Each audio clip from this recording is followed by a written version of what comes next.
Assalamualaikum warahmatullahi wabarakatuh. Selamat berjumpa dengan program Kurma atau kajian online Ramadan. Pada kesempatan hari ini kami dari Pondok Pesantren Al-Quran Bagus Salam dalam rangka menyambut Ramadan 1441 Hijriah mengadakan program yaitu Kurma. Apa itu Kurma? Kajian online Ramadan, yang dimana program ini merupakan salah satu program panitia Ramadan Pesantren Al-Quran Bagus Salam di bawah naungan Yayasan Pesantren Al-Quran Bagus Salam Al-Mukhtariyah Bandung yang pusatnya di daerah Dago, Kecamatan Ciminyan.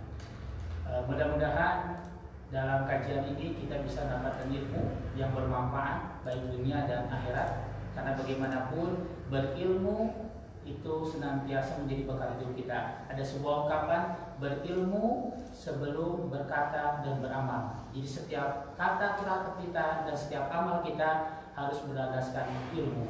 Alhamdulillah pada kesempatan hari ini kita akan mengkaji online, secara online materi kita yang pada kesempatan telah hadir di tengah kita, yaitu guru besar kita, ayahanda kita, yaitu Bapak Kiai Dr. Natas Muhtar Adam selaku pimpinan Pondok Pesantren Al-Quran Bagus Salam. Assalamualaikum warahmatullahi wabarakatuh Pak Kiai. Waalaikumsalam warahmatullahi wabarakatuh. Bagaimana, sehat Pak Kiai? Oh, sehat. Alhamdulillah. Makin segar aja nih Pak Kiai. Walaupun sudah usia berapa? 3 bulan ya? Baru 84. Masya Allah, luar biasa. Usianya baru 84 tahun tapi masih kelihatan segar. Oh, Hijriah ya. Kita doakan mudah-mudahan Pak Kiai senantiasa sehat selalu dan tentu diberkahi Allah Subhanahu wa taala usianya. Amin. Baiklah jemaah dan pemirsa online yang dirahmati Allah Subhanahu wa taala, insyaallah hari ini Pak Kiai akan memberikan kajiannya berupa materinya apa Pak Kiai rencana hari ini? Pola tafsir 30 ayat. Oke. Pola tafsir 30 ayat. Saksikanlah bagaimana sih pola tafsir 30 ayat itu? Apakah ini Anda ingin belajar ilmu Islam hanya dalam waktu kurang lebih hanya memakai metode 30 ayat? Insya Allah Pak Kiai akan menyampaikan. Kami persilakan Pak Kiai untuk menyampaikan materinya. Ya, Assalamualaikum warahmatullahi wabarakatuh. Alhamdulillahilladzi anzala al-Qur'ana tanzila liyakuna lil 'alamin nadhira. Wassalatu wassalamu ala rasulil karim wa ala alihi wa sahbihi ajma'in. Amma ba'du. Isma'u wa famu ma qalahu Allah ta'ala fil Qur'anil Karim. A'udzu billahi samil 'alim minasy syaithanir rajim. Wa idibtala Ibrahim rabbuhu bi kalimatin fa atammahunna. Qala inni ja'iluka lin-nasi imama. Qala wa min dzurriyyati qala la yanalu ahdiz zalimin.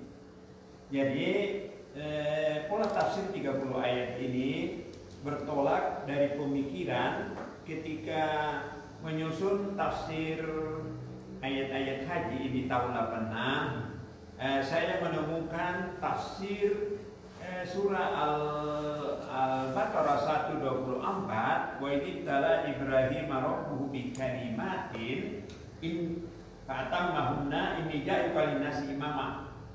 Jadi kalimat, ketika menyusun tafsir Al-Quran ditinjau dari aneka mazhab, saya menemukan tafsir ayat ini Al-Baqarah 124 kalimat. Kalimat itu tafsirnya kalau kita kumpulkan seluruh ada 7 macam tafsir dari sahabat-sahabat, tapi satu di antaranya ialah bahwa kalimat itu yang diujikan Allah kepada Ibrahim alaihissalam di samping manasik haji, kemudian ujian menyembelih putranya, membangun Ka'bah dan sebagainya, ialah para sahabat menyatakan Rasulullah Allah menguji Ibrahim alaihissalam dengan 30 inti syariat Islam. 30 inti syariat Islam itu tercakup dalam 4 kelompok ayat, yaitu 1 surah At-Taubah ayat 112, At-taibuna al-abiduna al-hamiduna ar-raki'una as-sajiduna nahuna 'anil munkar wal hafizuna li hududillah wa basyiril mu'minin. Itu kelompok pertama. Kemudian yang kedua, innal muslimina wal muslimat wal mu'minina wal mu'minat wal qanitina wal qanitat was shadiqina was shadiqat was sabirina was sabirat wal khashiina wal khashiat wal mutasaddiqina wal mutasaddiqat was saimina was saimat was saimina was saimat wal hafidina furujahum wal hafidat wadzakirina Allah katsiran wadzakirat atallahu lahum maghfirah wa ajran azima. Ini surah Al-Ahzab ayat 35. Kemudian kelompok yang ketiga yaitu surah Al-Mu'minun, qad aflahal mu'minuna alladzina hum fi shalatihim khashi'un walladzina hum 'anil lagwi mu'ridun sampai ayat 11. Kemudian kelompok yang keempat yaitu surah Al-Ma'arij ayat 19 sampai 35, innal muslimina wal muslimat. Dari 4 kelompok ayat ini kita menemukan 30 ayat semuanya. Oh, 30 ayat. 30 ayat. Dari kumpulan beberapa ya, 4 kelompok itu 30 ayat dan di situ pula terkandung 30 inti syariat Islam. Jadi kalau kita belajar 30 ayat itu kita akan paham betul tentang Paham ayat ini. 30 syariat Islam itu metode memahami Quran. Kalau kita sibuk sekali, cukup memahami pola tafsir 30 ayat, itu sudah memahami seluruh Al-Quran secara keseluruhan syariat yang diujikan Allah kepada Ibrahim 30 itu. Kemudian Ibrahim fa'atammahunna, dipenuhi, tidak ada yang ditawar. 30 inti syariat Islam itu Muslim, mukmin, kunut, saum, sidik dan sebagainya nanti. Kemudian ini juga diujikan kepada Rasulullah SAW. Jadi inti syariat Islam itu yaitu 30 syariat Islam. Kemudian Rasulullah SAW fa'atammahunna, karena beliau mengikuti milah Ibrahim, 30 inti syariat Islam.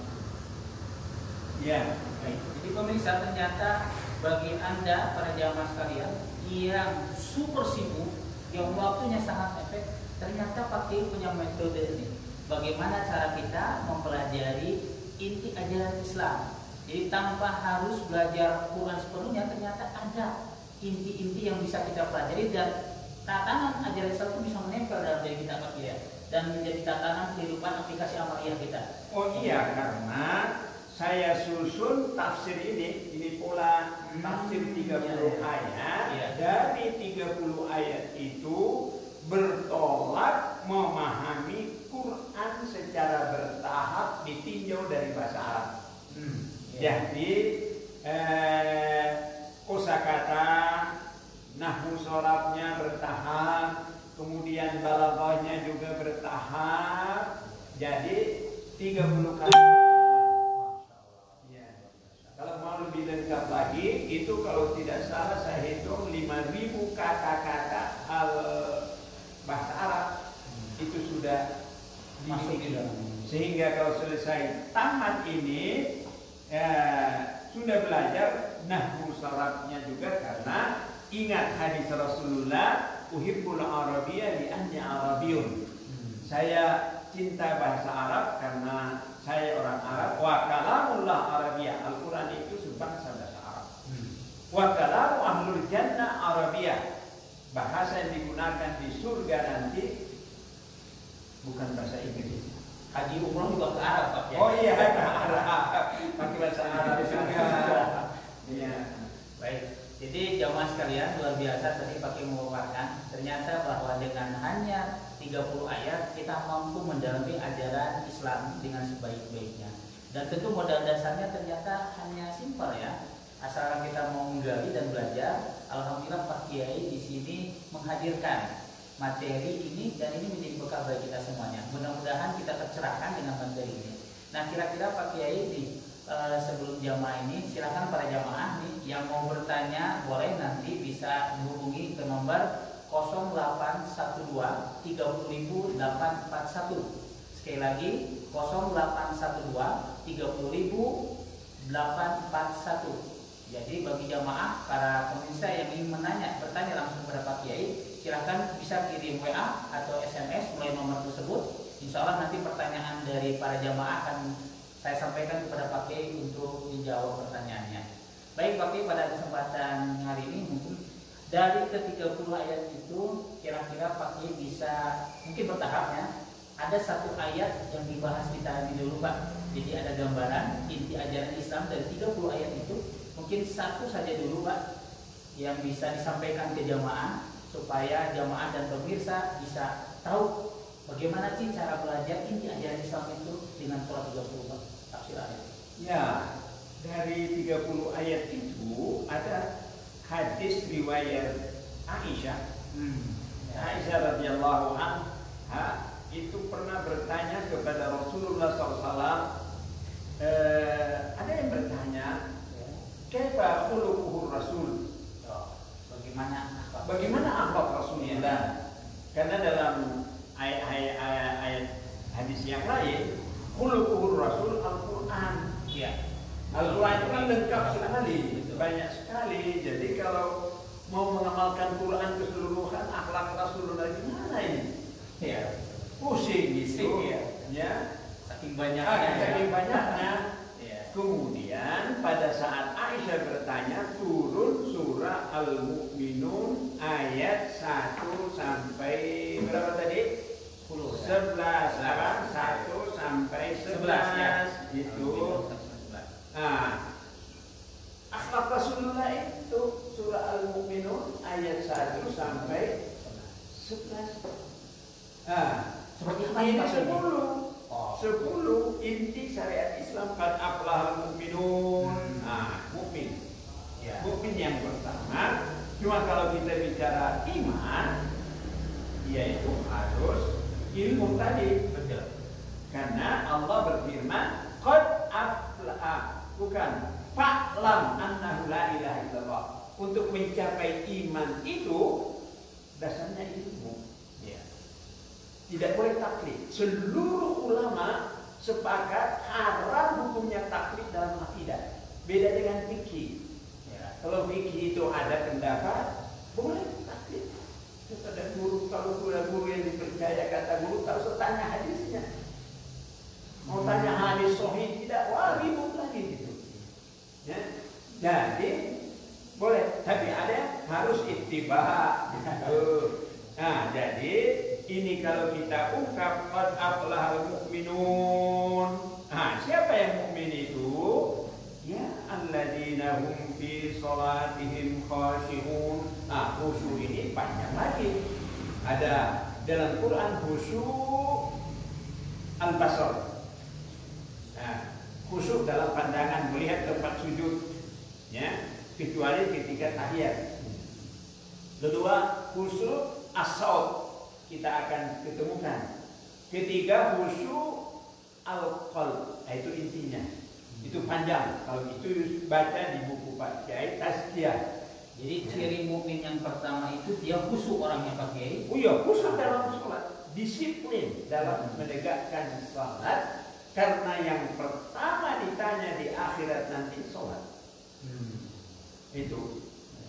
Nah, seperti al-baqiyatus sholihatu khairun inda rabbika thawaban wa amala. Abdullah bin Abbas menyatakan 3 nanti yang kekal lagi soleh di akhirat nanti, sholat 5 waktu. Kedua al-baqiyatus sholihat, yang kedua yaitu wakaf. Ini wakaf, saya pelaku sejarah undang-undang wakaf di Indonesia. Seluruh dunia sekarang ada 200 macam wakaf. Ini. Nah, kemudian yang ketiga, subhanallah walhamdulillah wa la ilaha illallah wallahu akbar wa la haula wa la quwwata illa billah. Itu al-baqiyatus sholihat. Ya. Baik, tadi Pak Kiai membahas tentang ciri orang beriman itu adalah khusyuk. Dan khusyuk itu terbagi 3, khusyuk al-basar, as-saut dan al-qaul. Nah, kira-kira seperti apa sih Pak Kiai khusyuk al-basar ini Pak Kiai? Ada nggak contohnya amalnya? Karena mungkin jamaah juga secara ini masih belum paham ya. Iya, khusyuk al-basar itu pandangan melihat ke tempat sujud. Itulah sebabnya para fuqaha sajarahnya itu harus bersih. Yang di depan juga jangan sampai merek sarungnya itu kelihatan terbaca. Bodi apa itu? Gajah tidur.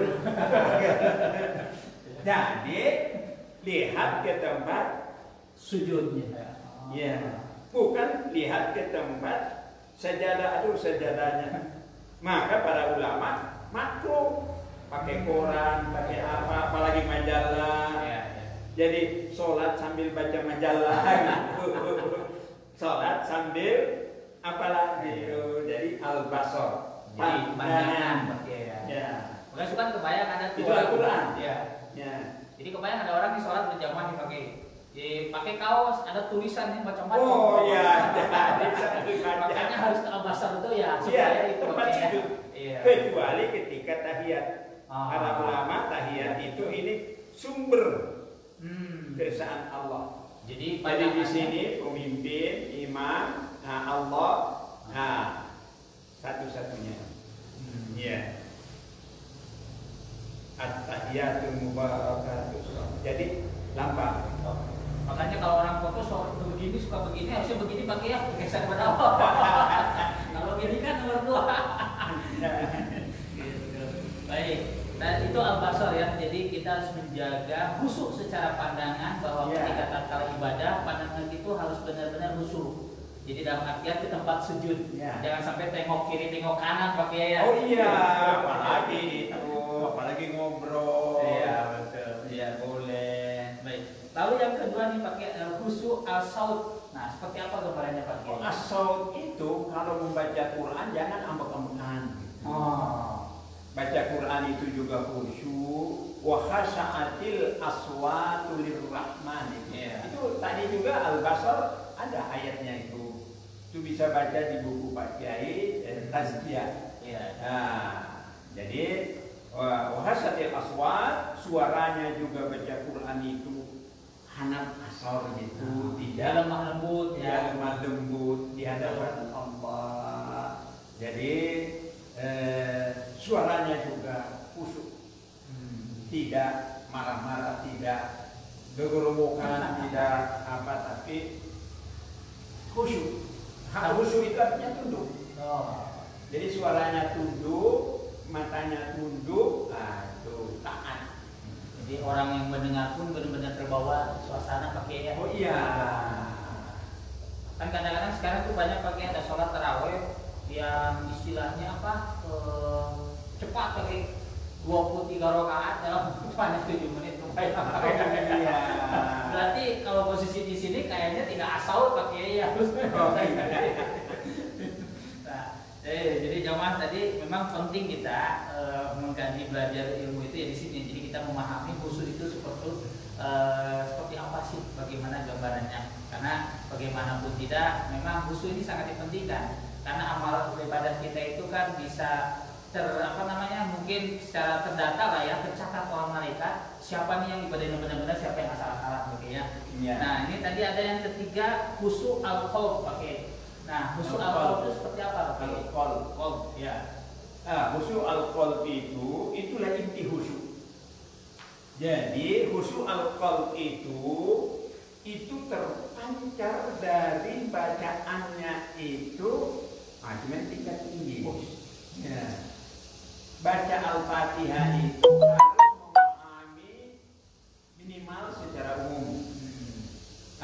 Kedua, detail apa artinya. Ketiga, itu memahami bacaan Alhamdulillahirabbil alamin itu terpancar maknanya itu terikut dalam ini. Ya, Ini artinya benar-benar terbawa oleh ayat yang dibaca itu. Jadi kalau kondisi ayatnya sedang sedih, dia menangis. Oh iya, menangis. Abu Bakar As-Siddiq itu suka menangis dalam sholat. Rasulullah suka menangis gitu. Sedih. Bahkan ngobrol. dengan Allah. Ya, ya. Fawailul lil musallin, langsung Allahumma inni a'udzubika minan nar. Itu buku saya 33 adab membaca Al-Quran. Jadi mengikuti adab-adab itu. Nah, kalau ada ya ayyatuhan nafsul mutmainnah, langsung Allahumma inni as'aluka nafsan mutmainnah. Ada surga wa adkhuli wa adkhuli jannati, Allahumma inni as'aluka. Ngobrol. Jadi Ali bin Abi Thalib diajar oleh Rasulullah, salat itu ngobrol dengan Allah. Nah, jadi bacaan-bacaan Al-Quran itu dipahami. Kalau istilah tinggi di dalam buku saya Ulumul Quran, itu namanya at-taswirul fanni fil Quran. Apa? At-taswirul fanni fil Quran, seni penggambaran dalam Al-Quran. Apa yang dibaca Al-Fatihah, apa yang dibaca itu tergambar.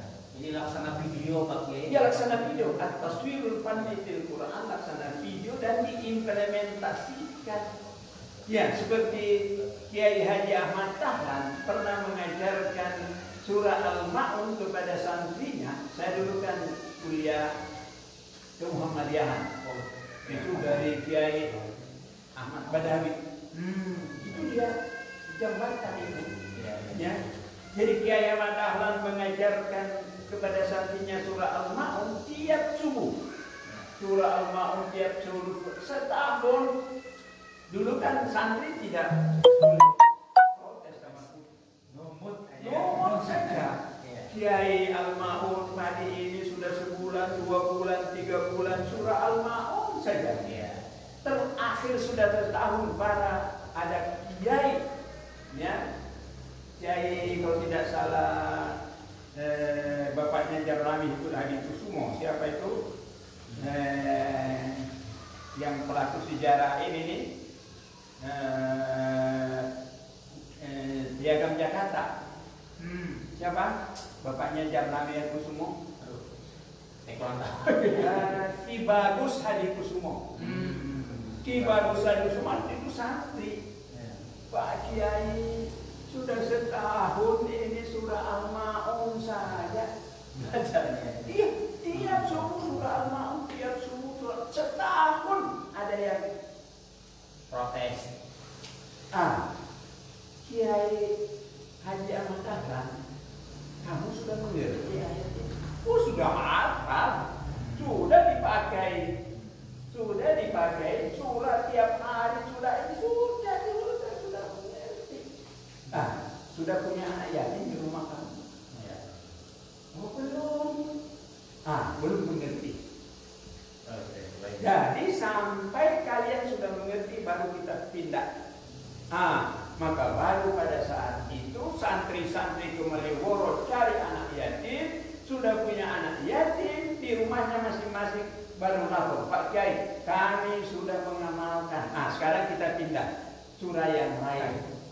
Ini panjang kalau dibahas sejarah lahirnya apa ini? Lahirnya Panti Asuhan Muhammadiyah. Oh, itu awalnya. Baik Pak Kiai, ini ada pertanyaan nih Pak Kiai ini.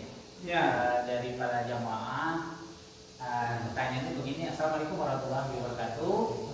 Pak Kiai, saya ingin bertanya, kadangkala ketika kita ingin khusyuk terhadap ibadah, terutama masalah sholat, selalu saja pikirannya dunia Pak Kiai muncul ketika dalam sholat. Bagaimana tips atau cara nih yang mudah dari Pak Kiai supaya ibadah kita selalu khusyuk? Ini biasa jamaah nih kalau Pak Kiai ketika Allahu Akbar, bukannya Allahu Akbar tapi Allahu Akbar, terbuka semuanya dunia Pak Kiai. Jadi biasanya kunci yang hilang ketemunya di sana. Itu dia Pak Kiai. Uang yang lupa ketemunya di sana. Di situ timnya memahami, mengikuti makna Al-Fatihah itu artinya. Alhamdulillah. Secara umum saja dulu. Jadi al-qaul tadi ya. Bismillahirrahmanirrahim itu diikuti itunya. Nanti naik ke adabnya. Adab-adabnya. Nanti implementasinya dalam sesudah sholat, karena sholat itu bukan hanya di dalam sholat itu, itu ala salawati was sholatil wusta. Kalau seandainya dalam sholat sendiri dipakai ketika kita baca Al-Fatihah, misalkan Bismillahirrahmanirrahim, kita sejenak kita membaca terjemahannya dengan menyebut nama Allah yang Maha Pengasih Maha Penyayang, itu boleh pakai? Iya, diikuti secara, kalau tingkat tinggi itu atas taswirul Quran, itu seni penggambaran karena sudah tahu bahasa Arabnya, bahasa aslinya, ya. Itu tahu implementasinya ini. Nah, jadi kalau teringat yang lain langsung kembali lagi, karena nanti di hadapan Allah khusyuk manusia itu ada yang 10%, ada yang 70%, ada yang 80%, ada yang hanya 1%, itu. Ada yang tidak masuk juga. Ada yang wailul lil wail. Ahli sholat tapi wail, neraka wail. Masya Allah. Karena tidak memikirkan anak yatim. Nah, sekarang ini kalau mau khusyuk, sudahkah di rumah itu kengkleng untuk anak yatim? Nah, itu juga nanti mendorong khusyuk. Jadi setiap amal kebaikan yang kita lakukan itu bisa membuat kita mendorong untuk ke arah khusyuk. Iya, khusyuk. Ya. Baik jemaah, memang berarti memang cukup sangat penting ya dalam tatanan konsep teori dalam praktik ibadah diaplikasikan dalam amaliyah. Dalam artian segala amal kebaikan yang kita lakukan di dunia ini itu harus berlandaskan memang kepada ajaran yang kita yakini ajaran Islam. Itu terkait dalam ibadah sholat kita. Ya. Dan para jamaah silakan yang mau bertanya, kami bisa menghubungi dengan ke nomor kontak 0812 30.841. Sekali lagi 0812 30.841. Baik Pak Kiai, kita ada di penghujung acara kajian hari ini. Barangkali Pak Kiai bisa memberikan kesimpulan secara inti dari materi kita hari ini, yaitu berkaitan ciri-ciri orang yang khusyuk. Nah, intinya seperti apa gambarannya, kesimpulan materi kita hari ini, supaya mungkin jamaah dan pemirsa sekalian bisa menerapkan dalam kehidupan sehari-hari. Ya, kalau kita bicara khusyuk, menurut bahasa Quran, khusyuk al-basar, khusyuk as-saut, khusyuk al-qalb. Kalau khusyuk al-qalb ini tingkat-tingkat. Nah, ini membutuhkan bimbingan khusus dari guru-guru, implementasinya, aplikasinya, karena Al-Quran itu sebagaimana tadi, santri setahun sudah al-ma'un. Kiai Haji Ahmad Dahlan kita tidak cinta kalau karena wailul lil musallin, tapi tidak pernah memikirkan nasibnya yatim piatu. Nah, itu diancam api neraka. Nah, itu implementasi.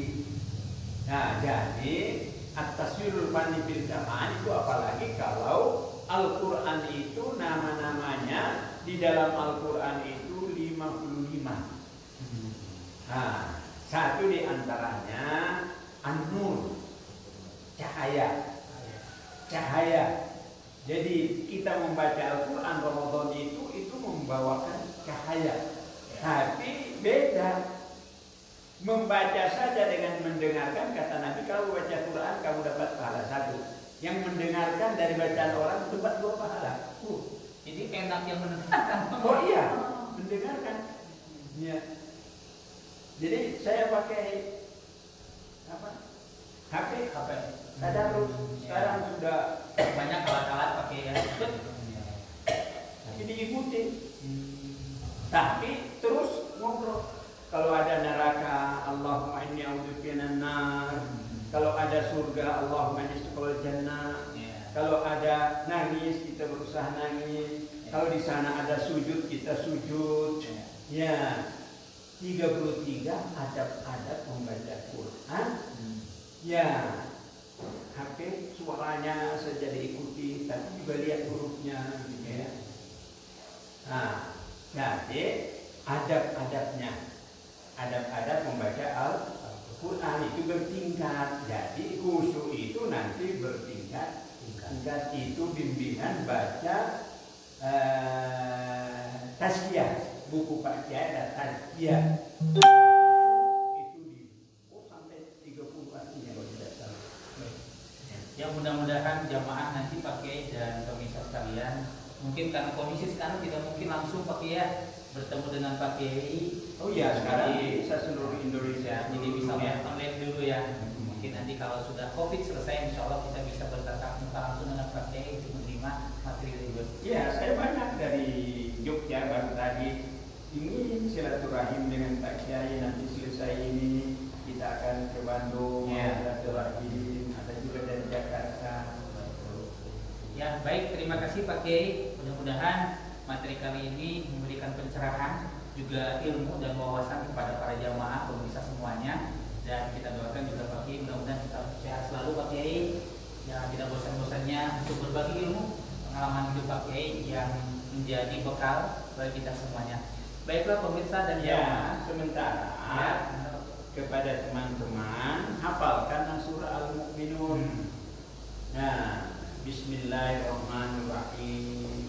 Qad aflahal mu'minun alladzina hum fi salatihim khashi'un walladzina hum 'anil lagwi mu'ridun walladzina hum lizzakati fa'ilun walladzina hum li furujihim hafizun illa 'ala azwajihim aw ma malakat aymanuhum fa innahum ghairu malumin faman ibtagha wara'a dzalika fa ulaika humul 'adun walladzina hum li amanatihim wa 'ahdihim ra'un walladzina hum 'ala salawatihim yuhafizun ulaika humul warithun alladzina yarithuna al-firdaus hum fiha khalidun.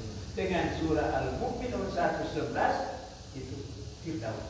Firdaus itu surga yang paling tinggi selain Rasulullah, karena Rasulullah ada surga khususnya Al-Firdaus. Nah, dan hadis Aisyah, inilah akhlak Rasulullah SAW. Nah, jadi kita hafalkan, dicoret, ini belum diamalkan atau ini dicoret gitu. Ya, sambil berjuang untuk mengamalkan secara bertahap. Jadi saya kira cukup sekian dari habis waktunya. Ya, saya kira cukup sekian dan insya Allah kita akan ketemu lagi pada hari yang lain. Dan ini pula cuma ini bukunya belum dicetak, baru difotokopi ya. Mari kita tutup. Allahumma syrah bil Qur'ani sadri wasta'mil bil Qur'ani badani wa nawwir bil Qur'ani basari wa atrif bil Qur'ani lisani wa inni alaihi ma azataitani fa innahu la hawla wa la quwwata illa bika. Rabbana atina fid dunya hasanah wa fil akhirati hasanah wa qina adzaban nar. Subhana rabbika rabbil izzati amma yasifun wa salamun 'alal mursalin walhamdulillahi rabbil alamin. Amin ya rabbal alamin. Assalamualaikum warahmatullahi wabarakatuh. Waalaikumsalam warahmatullahi wabarakatuh. Baiklah jamaah dan pemirsa sekalian, alhamdulillah kita sudah melaksanakan kormat kajian online Ramadan pada kesempatan hari ini, hari Senin di tanggal 4 Ramadan. Mudah-mudahan apa yang disampaikan tadi oleh Pak Kiai bisa bermanfaat dan berkah hidup bagi kita, dan kita tergolong orang-orang yang bisa khusyuk dalam melaksanakan ibadah, tidak hanya salat tapi khusyuk dalam perbuatan, khusyuk dalam aplikasi beribadah dan lain sebagainya. Mudah-mudahan kegiatan ibadah kita pada hari ini diterima Allah Subhanahu wa taala dan bisa khusyuk. Selanjutnya perlu kami informasikan bahwa kajian online atau format ini dilaksanakan setiap hari mulai jam 9 sampai dengan selesai. Bagi para jamaah yang ingin ikut serta berpartisipasi menyaksikan kajian ini setiap hari, maka silakan saksikan langsung melalui FB Babu Salam ataupun melalui YouTube channel yang sudah kami buat sedemikian rupa dan bisa di-sharing.